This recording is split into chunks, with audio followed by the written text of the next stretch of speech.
Welcome, everyone, and thank you so much for joining our March Wellbeing webinar on the truth about diets, brought to you by Excellus BlueCross BlueShield. My name is Jeanette Westman, and I am part of the Wellbeing team here at Excellus BlueCross BlueShield, and I'll also be the host for today's webinar. Now, since March is National Nutrition Month, we thought this was a perfect topic to discuss today. This is our third webinar in our Excel Your Well webinar series that we launched in the beginning of 2025. So a few housekeeping items to start off with. First, please note that today's webinar and all of our 2025 Wellbeing webinars are being recorded and housed on our Excellus BlueCross BlueShield YouTube page. So if you need to go back and listen to a webinar or access a past or future webinar that you may not be able to attend live, you do have on-demand access to our monthly webinars right on the Excellus BlueCross BlueShield YouTube page. Also, for today's webinar, your microphones and cameras are disabled, and so you can use the Q&A feature at any point throughout the session to answer or ask your questions, and we will get to answering them at the end. And lastly, it is important to note that the content covered today is for educational purposes only. If you have any specific health-related questions or concerns, we recommend you connect with your primary care provider. Or if you have any benefit-specific questions or concerns, we recommend you call the customer care number on the back of your Excellus BlueCross BlueShield member ID card. So I'm very excited. I have the pleasure of introducing our guest speaker today, Catherine Townsend, who is a registered dietitian who has been with Excellus BlueCross BlueShield since 2019. Prior to that, she worked as an outpatient registered dietitian in a federally qualified health center with locations throughout the city of Buffalo and the South Towns. There, she worked with a variety of individuals from different cultures, socioeconomic statuses, and age groups with many differing health concerns and goals. Prior to this, she worked for a county health department in North Carolina doing outpatient counseling, community outreach, educational material development, and also worked in the WIC department as a supervisor. And I love this part. Catherine enjoys working out. Yes, she really does. She enjoys cooking and baking, gardening, being out in nature, and especially loves curling up to read a good book. Catherine, we are so happy and honored to have you today. I will turn it over to you. All right, Jeanette, thank you. Let me take control here. Okay. So thanks everyone for joining me today while we talk about the truth about diets. So I'm going to go over a wide variety of things today, reviewing the importance of nutrition. I'll talk about diet and eating patterns, eating styles, along with ways to help get you started on your lifelong lasting nutrition journey. So to start off, I just want to go over why nutrition in general is so important. According to the CDC, following a healthy dietary pattern can help people maintain good health and reduce the risk of chronic disease throughout life. Some benefits include helping you live longer, keeps pretty much all parts of your body healthy, including your skin, teeth, eyes, your muscles, your bones. Keeps everything functioning properly. It helps boost your immunity. It can help lower the risk of a lot of different chronic diseases, including heart disease, type 2 diabetes, and some cancers. It helps support healthy pregnancies and breastfeeding. It helps the digestive system. And of course, it can help you achieve and maintain a healthy weight, which is why everyone's here today, to learn more about that. So, delving into a more specific aspect of nutrition, a very popular one, that would be diets. Typically, diets involve, I apologize, removing certain foods or food groups, which can lead to a negative perception of food and psychological effects, such as a loss of confidence or feelings of failure. Despite this, people put so much money towards diets every year. A total of $33 billion are spent on weight loss products. And in 2019, the U.S. weight loss market reached a record worth of $78 billion. And then in 2023, it was estimated to be worth $90 million. To add to this, 45 million Americans go on a diet every year. However, we have to ask ourselves if these diets truly work, because despite all of this, more than 2 in 5 U.S. adults have obesity. In addition to this, 65% of dieters return to their pre-diet weight within 3 years. Only 5% of people who follow a restrictive diet and lose weight will actually keep it off. Additionally, 35% of normal dieters progress to pathological or chronic dieting, and 20 to 25% of those individuals develop eating disorders. And remember, an eating disorder isn't just something that can impact a teenager. Anyone can be susceptible to developing an eating disorder, regardless of age, gender, or walk of life. So to shed a little bit further light of why this might happen, it's the diet cycle. You start a diet, it leads to restriction, and restriction tends to get you feeling deprived and tempted, which leads to cravings. And we can only resist those cravings for so long, so we eventually give in, and then that leads to guilt, low self-esteem, poor confidence, like we failed. Then a lot of times we'll kind of fall off the wagon, but then eventually we'll want to start back up, and it's just that vicious cycle. So contributing to that diet cycle are fad diets. They're obviously some of the most popular, well-known, and I just wanted to show that they've been around for a very, very long time. And there's been a lot of iterations. Fad diets have been around since the 1920s. I did want to call out, though, on this graph, the keto diet. We put it in there for this kind of recognition of it because we'll be talking about it. However, in the 20s, it wasn't really used for weight loss. It was actually developed for children with epilepsy. It hasn't been known as a weight loss diet until a little bit recently, but still, it's been around for quite some time. Either way, I'm sure you've heard of a lot of these diets. Some of you may even tried some of them. Perhaps you're successful, perhaps it was a struggle. But that's one of the reasons why there's so many different diets, is because different things work for different people. And a lot of fad diets aren't necessarily effective or healthy long term. In order to pick out what a fad diet is versus a healthy eating pattern, a healthy eating style, there's some pretty common signs. Most commonly, they promise rapid weight loss with no need of exercise. Fad diets also include specific quantities of food that should be consumed. They require limitations, specific food combinations, and sometimes even rigid menus. Most importantly, though, across the board, they always lack scientific evidence. There's not really a lot of research showing the efficacy of these diets.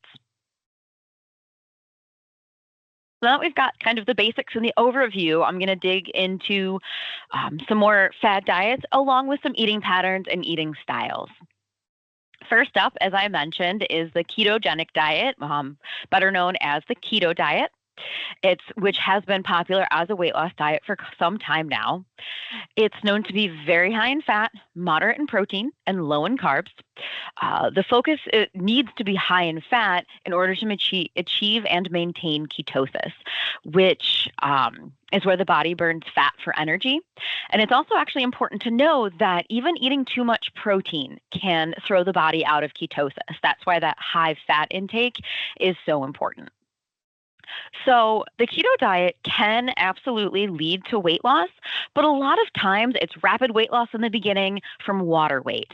And this is because we're decreasing our carbohydrate intake.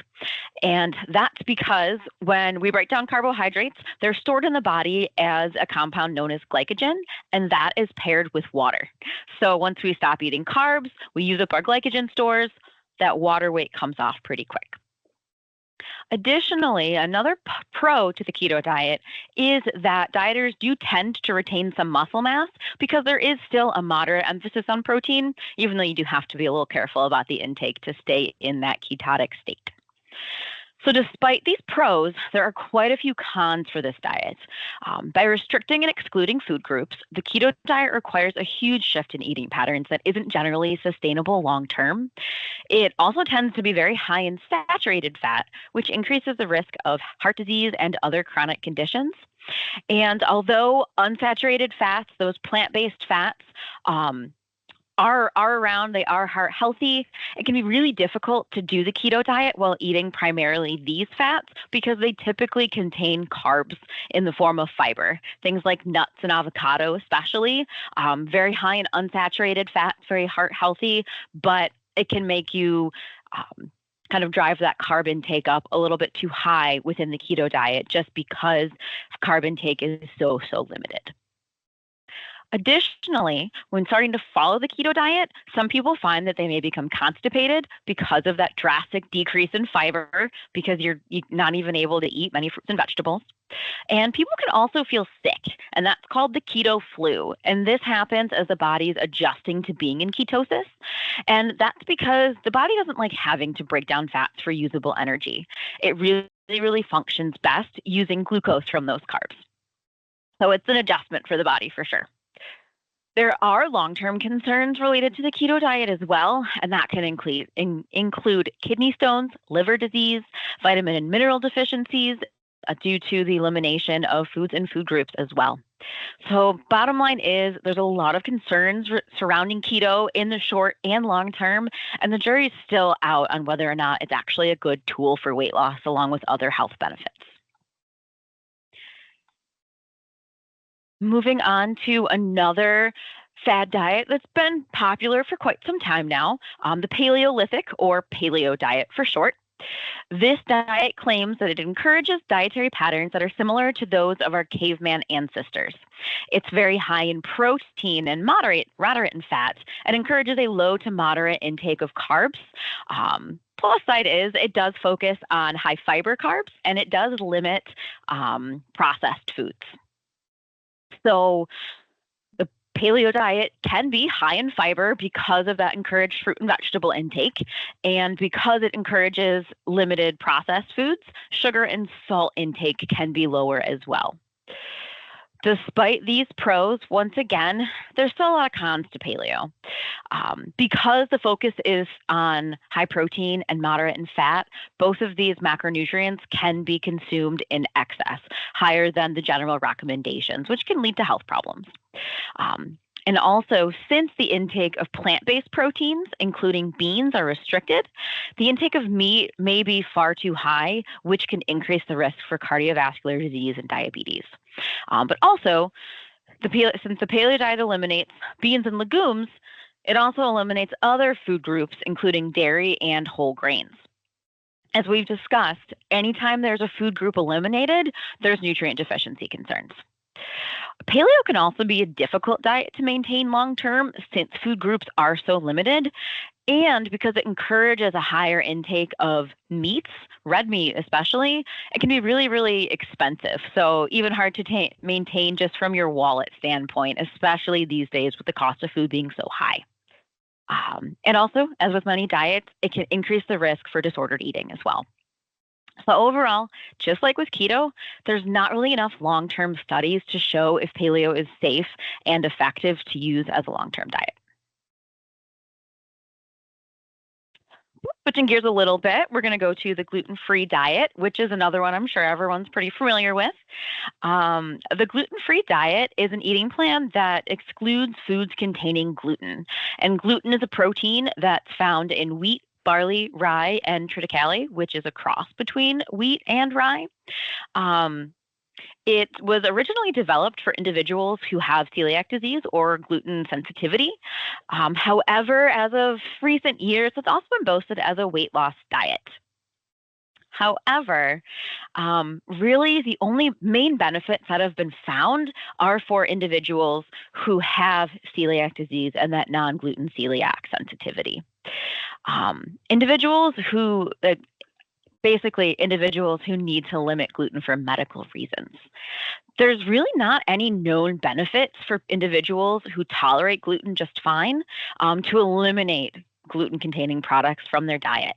In fact, many times gluten-free foods are a lot more expensive, and it takes that planning and forethought to make sure you're excluding those gluten-containing foods from your diet. And there's some hidden gluten in foods, things like soy sauce, so you really have to be careful. Also, products made to be gluten-free tend to be very low in fiber, and they also can be high in salt or sugar to increase that palatability. Also, cutting out grains, including gluten, unnecessarily may impede nutrient intake because whole grains are high in iron, B vitamins, and more. And a lot of times, even if they are fortified into those gluten-free products, they're not as bioavailable, so our body doesn't actually take up as many. So overall, although they can be advertised as such, products that are made to be gluten-free, unlike the naturally gluten-free products, are actually not healthier or lower calorie than gluten-containing foods. And there's really not enough evidence to show that following a gluten-free diet will provide any benefit for those who don't have celiac disease, gluten sensitivity, or even a wheat allergy, where they would just have to take wheat out from their diet. Hi. Moving on to a diet regimen or dietary pattern. Is intermittent fasting. So this focuses on partaking in various methods of fasting. There's a lot of different iterations and options for the intermittent fasting and calorie restriction diets. But to name a few, there's the 16-8, which includes a 16-hour fast with an 8-hour eating window. There's the 5-2, where you eat normally for 5 days and either fast or restrict calories to about 500 to 600 calories per day on 2 non-consecutive days per week. And there's also one called alternate fasting, which entails fasting for 24 hours or consuming 500 to 1,000 calories, so very, very low calories on fasting days, and then eating normally on opposite days. So intermittent fasting can promote weight loss in some. It can also be personalized given all of the different iterations of the eating style. So you can kind of pick and choose what might work well with you and your schedule. There's still quite a few cons, once again. So because the eating window is so limited, regardless of the type of eating pattern you follow, it can be really difficult to get adequate nutrition. So it's actually really important to be cognizant with those food choices to really make sure you are still getting a balanced diet in that limited time. Additionally, fasting can lead to excessive hunger, which can make choosing those healthy foods and making those healthy decisions pretty difficult. So meal planning, meal prep can actually be really helpful with intermittent fasting to ensure you are getting the foods that you need instead of grabbing something quick. Fasting can also cause brain fog, lack of energy, and it can even slow our metabolism down. It can also increase risk of gallstones because of the disruption to our normal eating pattern. And there's also concerns with those for chronic diseases, including diabetes, as it can disrupt glucose regulation. It can cause you to plummet during the fast and spike during the eating window. So overall, science is lacking for intermittent fasting, and long-term effects are still unknown. Hi, now we'll talk about detoxes and cleanses, which, once again, another fad that's been around for a very long time and has a lot of different iterations.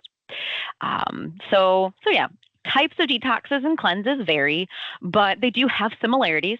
They typically all claim to do one or more of the following, including removing toxins from your body, aiding in weight loss, promoting in health.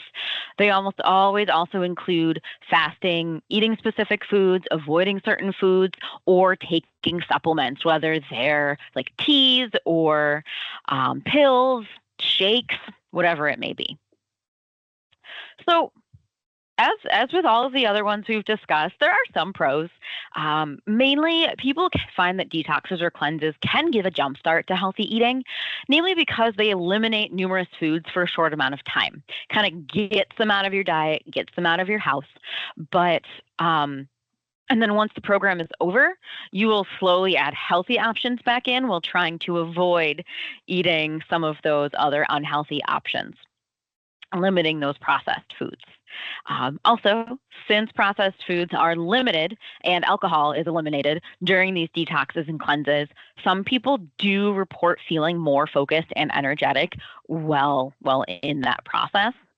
But on the flip side, some people actually feel less focused and energetic when they're following a detox or cleanse because their food and their calories are so drastically restricted. And just as with other diets, weight may come off, but it's typically water weight because of that drastic reduction in carbs once again. So once the detox or cleanse is stopped, the weight will likely come right back on. Also, due to these drastic restrictions, they're not typically sustainable, nor are they safe to follow long term. There's also a lot of safety concerns for detoxes and cleanses, spanning from inadequate nutrition to supplements, the supplements suggested being unsafe and unregulated. So overall, your body removes toxins on its own. You have your kidney, your liver, other organs that do that for you. So you don't necessarily need to follow a cleanse or a detox for those reasons. Most of the time, also, people who claim to be experts on detoxification have no credentials, and there's a lack of research to the support of using these diets. So definitely a lot of concerns surrounding detoxes and cleanses specifically. Moving on to something that might feel a little bit more positive is we're going to talk about some of these dietary patterns and styles, moving away from those fad diets. And to start us off, I'm going to go over the DASH diet. And DASH stands for Dietary Approaches to Stop Hypertension. It was originally developed in the 1990s to help lower blood pressure without the use of medication, but it's now actually considered a gold standard for healthy eating due to all of the studies and kind of experience we've had with it. So the DASH diet encourages a healthy eating pattern that focuses on nutrient-dense meals that include whole grains, fruits, vegetables, fish, poultry, beans, nuts, healthy oils, and it limits foods that are high in saturated fats. Instead of putting the focus on just lean meats, plant-based proteins are highly encouraged. And olive oil is one of the main sources of fats. It's also recommended to limit sugar-sweetened beverages, sweets, and processed foods that are high in sodium. In addition to these limitations, foods are recommended to be consumed that are high in calcium, potassium, and magnesium, which can all help with our blood pressure, which was the original purpose of this diet. And also, in addition to helping blood pressure, studies are showing that the DASH style of eating can help reduce the risk of cancer, other cardiovascular risk factors, and both all-cause and cause-specific mortality. Moving on to another style of eating, similar to the DASH diet, but a little bit different, some different nuances there. Is the Mediterranean diet. So this style of eating was developed in the 1950s and is based off of the style of eating of those who live in the Mediterranean region of the world. The focus is on plant-based foods and on healthy fats. So the main foods consumed while following the Mediterranean diet are vegetables, fruits, whole grains, beans, lentils, and olive oil. Since it is more plant-based, meat is eliminated. I'm combining my words today. Limited, but not eliminated. It's encouraged to focus on intake of fatty fish as far as animal-based proteins, and then moderate poultry and minimal red meat. The Mediterranean diet also encourages limiting intake of sweets, sugary drinks, sodium, and butter. Due to the plant-based nature of this eating style, similar to the DASH diet, it is also known to reduce the risk of cancer, cardiovascular risk factors, and both all-cause and cause-specific mortality. So both of these diets or dietary patterns or styles have in common is that they are plant-forward focused. As mentioned, eating a plant-based diet can help prevent heart disease and stroke, and it can also reduce risk factors such as obesity, diabetes, high cholesterol, high blood pressure, and plant-based diet and plant-based diets and eating styles promote moderation and not elimination, which makes them realistic and healthy to maintain long term. And with that being said, plant-based diet doesn't have to be vegan or strictly vegetarian. It can even just be focusing on adding more plant-based foods, plant-based proteins to your diet. It doesn't mean you have to take meat out completely. Now, there are some diets like the vegan diet when you do eliminate, all plant or animal-based products or certain types of meat. And that kind of leads us to the only con of certain plant-based eating styles. And that's just because some nutrients might not be met. For instance, vegans may need a vitamin B12 supplement because B12 is primarily found in animal protein. Iron could also be a concern for certain individuals, depending on how much animal protein they're consuming. A lot of plant-based foods are high in iron, including green leafy vegetables and beans, but they aren't as bioavailable as the iron found in red meat and other meats. So some people find they might just have to supplement.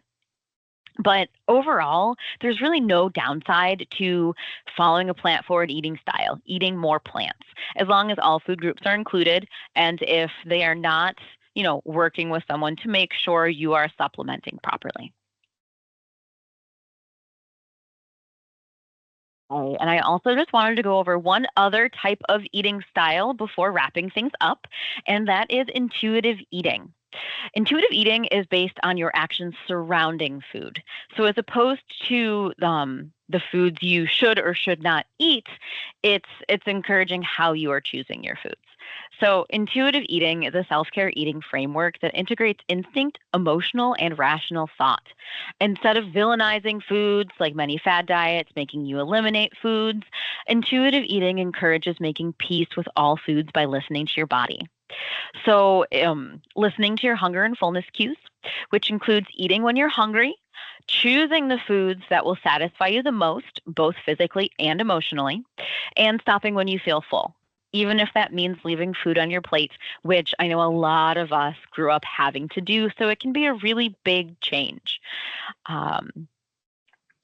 So, that being said, intuitive eating can take a lot of practice and thought as it goes against a lot of food beliefs that we've been exposed to for probably most of our lives.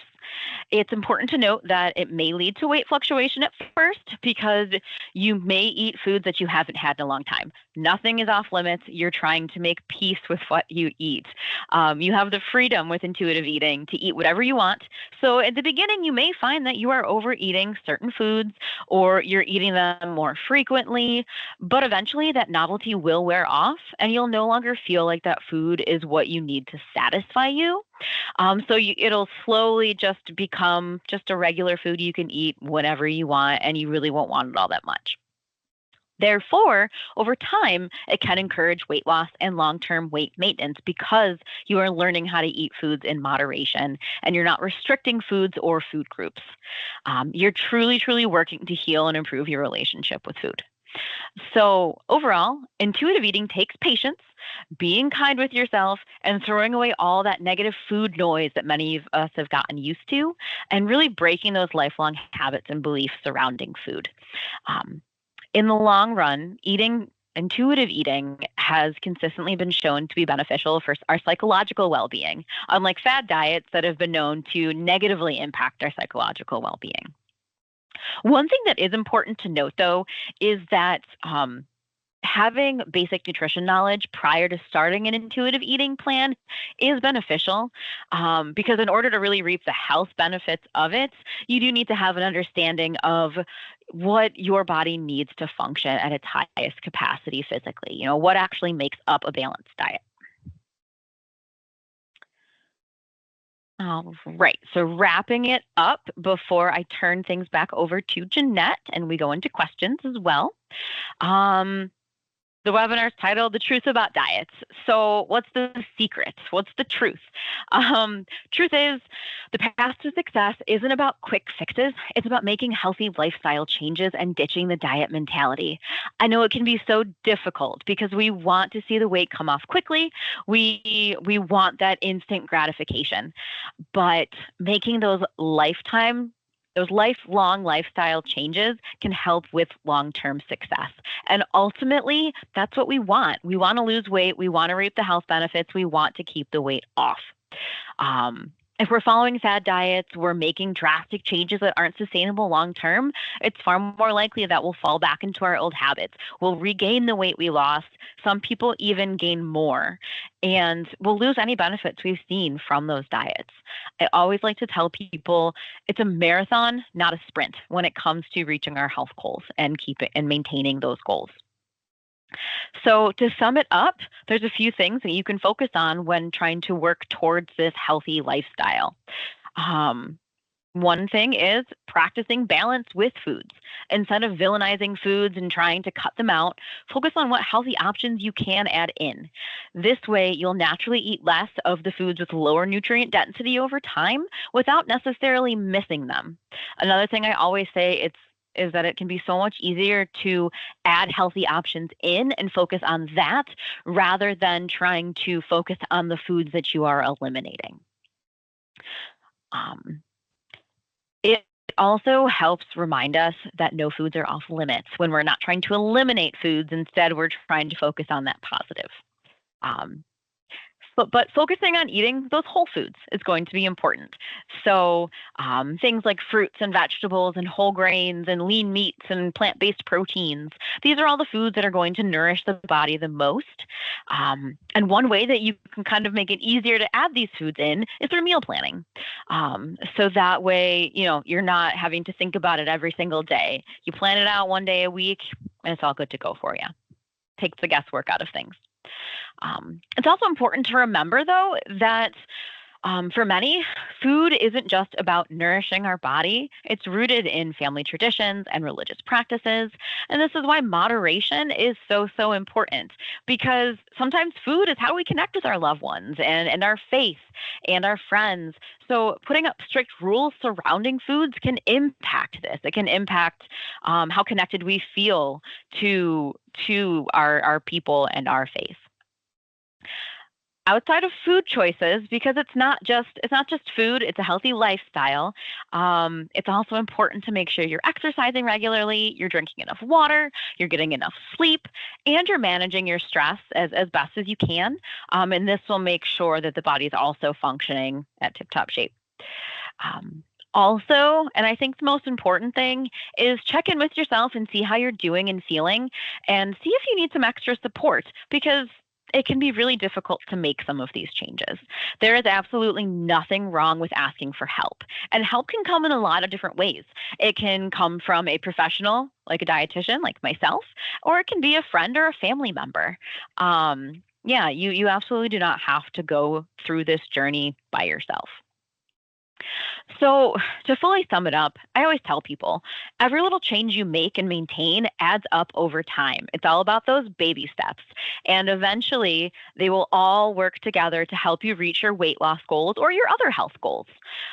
It's just so, so important to make sure that you are listening to your body and doing what feels best for you, and focus on the healthy changes that are sustainable for you long term. So, I will turn it over to Jeanette, and she'll go over some related benefits. Thank you, Catherine. That was absolutely fabulous. Catherine made a great point at the end about you don't have to do this alone, and there's lots of ways and different places to get help. So these related benefits are specific to, nutrition, support, and other. So keep in mind that some of these benefits I'll go through today, not everybody who has the Excellus BlueCross BlueShield insurance has access to. So if you're not sure or you have questions, you can always call the Excellus BlueCross BlueShield phone number on the back of your ID card, or connect internally with your human resources rep. The first program I wanted to touch on is member care management and the WellFrame app.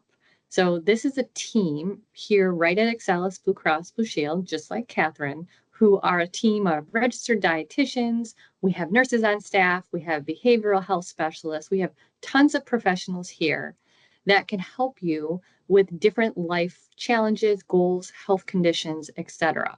Whether it's something small, you have a little question, or you're battling some serious health or chronic conditions, our care managers are here to support you, and there's no cost to engage. So in fact, you can call us, or you can download the free WellFrame app. What's nice about the WellFrame app is that you can connect securely and confidentially through the text feature within the app with a care manager. And we always like to talk about WellFrame and care management in a way that says you don't have to have a condition or diagnosis to engage with a care manager.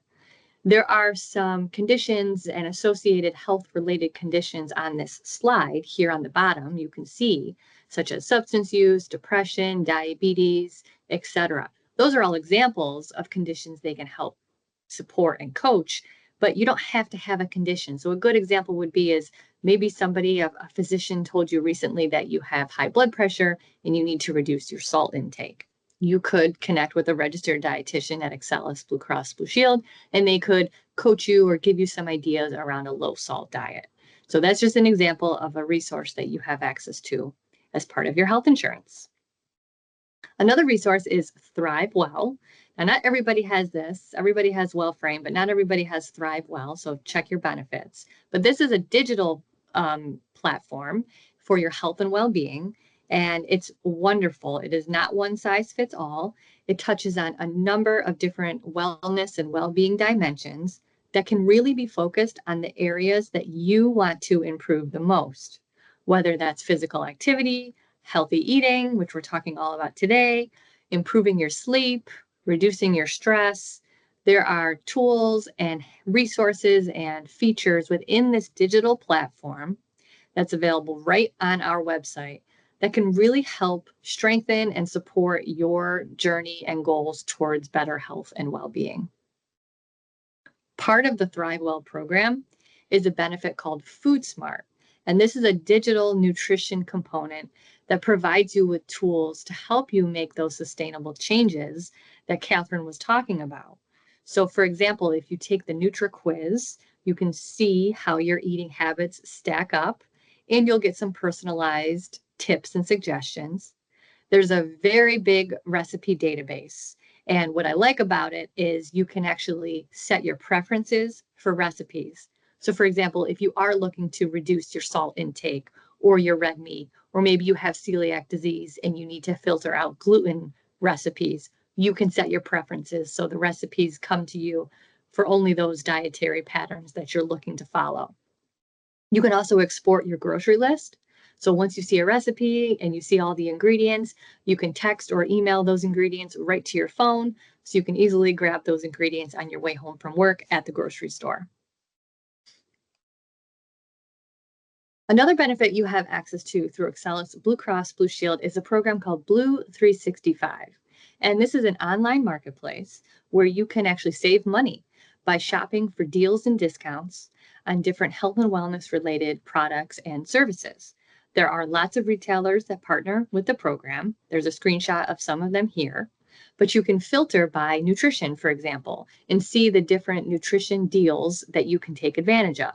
For example, there's a discount related to Weight Watchers and to Sunbasket meal delivery service, or Blue Apron, which delivers the ingredients and you make the meal. So there's lots of different support and resources right within here that you can sign up, take advantage of, and help get the support that you're looking for to better help you eat healthier or move more, join a gym at a discount. There's lots of different wellness resources and discounts on here. But in specific, I wanted to call out some of those nutrition ones. So with that, as we wrap up, we still have Catherine for a few minutes. So we're going to go to the Q&A and see what questions there were. So first question, Catherine, is do you have any specific foods or supplements that you typically recommend for digestion improvement and nutrient absorption? So I always try to focus on food first. Sometimes supplements can absolutely be helpful, but food first is kind of the motto here. So I definitely make sure people are drinking enough water, staying hydrated, because that can help with digestion. Exercise and activity can help, and also making sure that you are eating enough fiber. Fiber is going to be the best thing that really helps with the digestive tract. There are some simple things that some people can try, and that's doing things like probiotics, whether it's a supplement or a yogurt. But yeah, I always try to make sure their diet and their lifestyle is where it should be before kind of making additional supplement suggestions. Thank you. The other question is around the logistics of the webinar. So a couple people asked if we're going to send the slides and the recording out. So the recording of this webinar is going to be posted on our Excellus BlueCross BlueShield YouTube page that you'll be able to access on demand anytime. And actually, just for joining today, I think you'll also get an automatic recording of the webinar as well. So a couple different places to get this resource again. Another question for you, Catherine, before we wrap up is what are your thoughts on weight loss injection drugs that are popular now, like Wegovy and Ozempic? Yeah, definitely very, very popular, a hot topic for sure. Those GLP-1s, that's the class of medication that they are. Um, so the first and foremost, they are a tool. So they're still not going to be like the miracle drug or anything like that. It is a tool to help kind of maybe jumpstart your weight loss journey. It can help decrease appetite, it slows digestion. So some people do definitely notice positive effects when they are on the medication. As with any, there are also obviously side effects as well. So that's something to consider. But it's still also going to be very, very important to make sure that you are keeping up with lifestyle change, following a healthy eating pattern, exercise.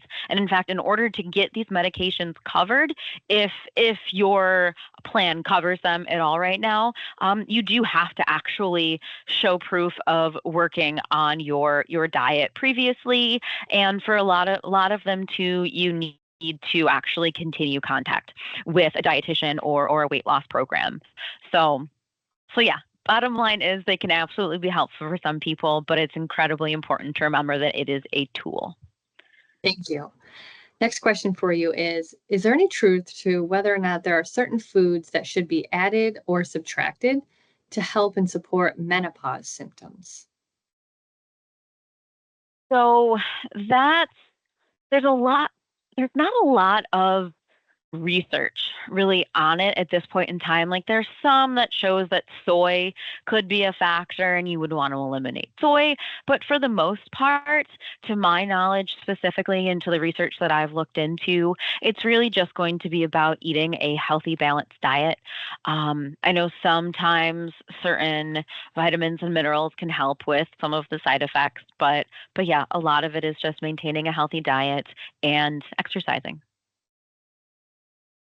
And then another question, there's kind of similar together, is interested in following the Mediterranean diet. Do you have any recommended specific recipes you like, or websites or books you like to get better at cooking and meal planning?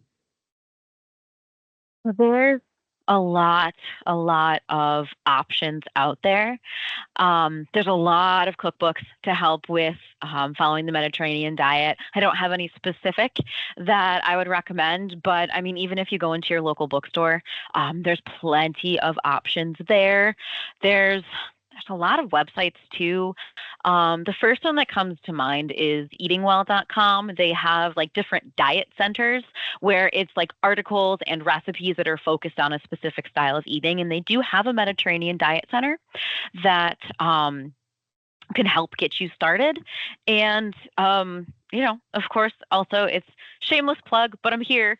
So you can always reach out to our case management program, get hooked up with one of the dietitians. I'm one of them. And we can also help provide you with resources and kind of help you along the way. So 100% can do it on your own, but we're also here to help if needed. Thank you, Catherine. And I did post some of the resources that were referenced in the content she shared today, but also some helpful links you might like. One thing I like when somebody was asking about, favorite recipes and places to go. So if you have access to Thrive Well, definitely check out Food Smart because that recipe library is huge and it doesn't have all the ads and the additional content that's sometimes in websites. It just has the recipe. It gets right down to the nitty gritty. So as we're approaching the end of our time, we do have one more question here. It says that, isn't it true in menopause, the need to focus on protein due to the loss of estrogen, which in turn affects the ability to maintain strength and bone mass? Yeah, there's absolutely truth to that. And it's not just menopause. It's also just aging in general. Our muscles naturally go through an aging process the older that we get. So yes, it's harder to maintain muscle mass as we age, especially with those hormonal changes in menopause. So a focus on protein is absolutely something to do because it can also help negate the weight gain with that's associated with menopause. If you're making sure you're getting enough protein, you're getting those fruits and vegetables, exercising is also going to be incredibly important for maintaining muscle mass, especially through menopause. Also, bone density. Weight bearing exercise is shown to help. Encourage the maintenance of bone density, which is another problem that we have aging, but also especially through menopause. Thank you, Catherine. This was a wonderful workshop. I appreciate your time and energy today. It was wonderful. Make sure you check out our YouTube page for this webinar and other ones along the way. Stay tuned for more throughout the year. Thank you, everyone. Thanks, everyone.